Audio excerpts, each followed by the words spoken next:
Поет представя в ролите на Сталкера и Булс сценария на една истинска история.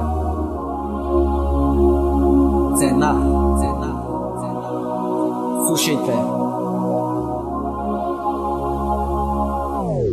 Той даваше всичко, от което има нужда. Всичко, що тя поиска. Добре, ама лицето и зад маска. Повтаряше му обичам те, ама всъщност не. Липсваш ме, ама всъщност не. А не усмивката и някак си го караше да бъде жив. Караше го тя да диша. Затова сега съм аз над листа. Тяхната раздяла да опиша. Мина ден, мина седмица. Гадната лисица все мълчи. Казах му, усмихни се бе момче.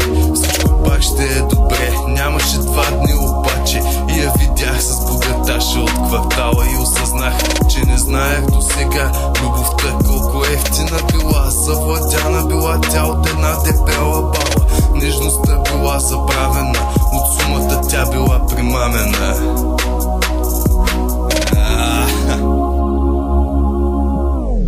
Знам ли какво е любовта, но виждах, че за нея беше всяка негова сълза.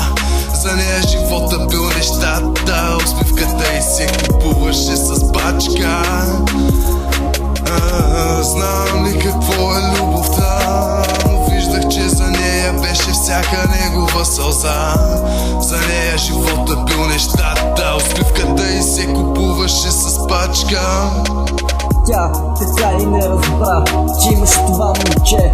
Молеше се всяка вечер колене, даваше всичко за нея. Сега знае защо отвея. Той искаше да бъде обичан, но тя не разбра, че е различен. Колкото искам сега, гледа отстрани и зъби стиска. Ти остави сърцето му сираче. Той плаче по пътя на болката краче. Сълзите се стичат по лицето му.